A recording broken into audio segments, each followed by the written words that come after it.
En tant que présidente du groupe d'études industrie au Sénat, ma mission est de faire du Sénat un moteur de notre souveraineté nationale. Ce groupe a été reconstitué en novembre 2025. Il est composé de 41 membres issus de tous les horizons politiques. Et bien évidemment, notre mission est de faire de notre modèle productif quelque chose de durable, d'innovant, de compétitif et d'attractif pour nos territoires. Nous axons nos travaux autour de 4 piliers stratégiques. Le premier est bien évidemment la compétitivité, puisque nous devons absolument, face à cette concurrence internationale accrue, être dynamiques.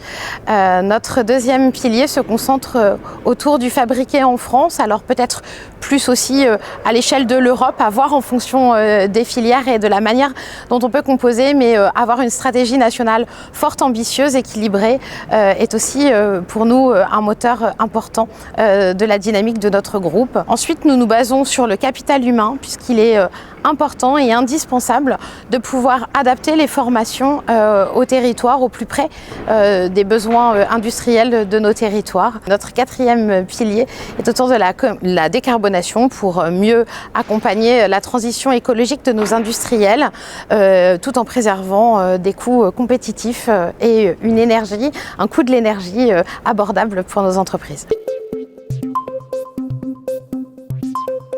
La filière de l'emballage est un poids lourd de notre industrie nationale avec plus de 11 000 entreprises et plus de 160 000 emplois directs. Bien évidemment, c'est un moteur de dynamique pour nos territoires. L'attractivité de la filière est portée par l'essor de l'innovation, l'essor du e-commerce et nos solutions que nous cherchons de conditionnement intelligent. Et puis, je pense que nous ne pouvons pas faire l'impasse sur le fait que la filière est leader de la transition écologique.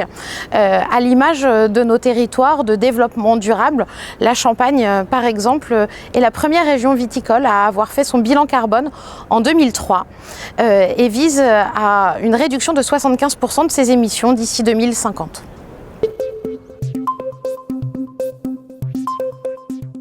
Le soutien à l'innovation est un moteur de notre compétitivité. Bien évidemment, nos entreprises n'ont pas attendu des contraintes réglementaires pour innover. Leurs services de recherche et développement sont performants et ont su s'adapter aux besoins des consommateurs, aux besoins du marché, bien avant d'y être contraints. Et je pense que nous avons un enjeu de ne pas confondre surtransposition et contraintes réglementaires avec l'innovation, puisque les surtranspositions ont tendance à freiner justement l'innovation avec une lourdeur administrative, des contraintes que nos entreprises n'ont pas besoin de subir. En fait, on a besoin d'une certaine agilité pour pouvoir continuer d'innover et faisons confiance à nos entrepreneurs qui savent innover sans contraintes forcées. Pour valoriser notre savoir-faire au niveau international, la France doit pouvoir porter une harmonisation de nos savoir-faire au niveau européen avec des techniques que la France a déjà éprouvées et que nos industriels connaissent parfaitement. C'est l'exemple du bag-in-box, ce contenant particulièrement performant avec une capacité écologique innovante et dont la France est le premier producteur, le premier marché international. Nos entreprises se distinguent à l'international par l'intégration de systèmes intelligents et actifs qui répondent aux exigences de sécurité des marchés les plus dynamiques.